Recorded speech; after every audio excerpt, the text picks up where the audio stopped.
dhammaan dadka sharafta badan ee ka soo qayb galay munaasabadda gabagabada tacsida ugaaska aan kala qaadqaadayn qof walba mudnaantiisa iyo maqaamkiisa ku salaamay. Assalaamu calaykum waraxmatullaahi wabarakaatuh.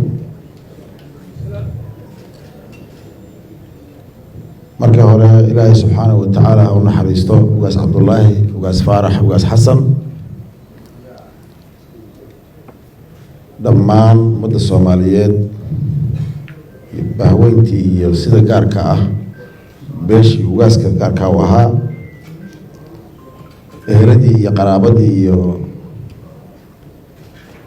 dhammaan ehelkiisii aan uga tacsiyanaynaa, waa isaga tacsiyanaynaa. intaas kadib tacsidii iyo ducadii iyo qur-aankii loo aqriyay ilaahay subxaanahu wa tacaala ha u aqbalo. intii soo tacsiyeysay usoo socdaashay ka soo qayb gashay waa u mahad celinaynaa. iyagana waxaan leenahay waa mahadsantihiin dhammaantiin, socodkiinnii iyo tacsidiinnii iyo soo aadkiinnii ka soo qayb gasheen. intii ka soo qayb gashay iyo intii usoo ducaysaba waxaan leenahay waa mahadsantihiin mar kale, ilaahayna idinka abaalmariyo. runtii ugaas cabdullaahi halkaa laga wada xusay ama loo wada sheegay, waxaan rajaynaynaa khayr. waqtigiisii ugu soo baxshay nabad iyo dalkan iyo dadkan dhibaatooyinkii lasoo maray inuu qayb weyn ka soo qaatay sida looga soo kaba laha. waxaan leenahay miisaanka xasanaadka allah ugu daro. in sida la sheegay maanta waa gabagabadii halkaa gogashii tacsida lagu soo laabay. waxaan rabaa inaan xuso shaqadii uu hayay iyo hawshii uu hayana ilaahay waxaan uga baryaynaa bedel khayr qaba oo booskiisii soo buuxsho.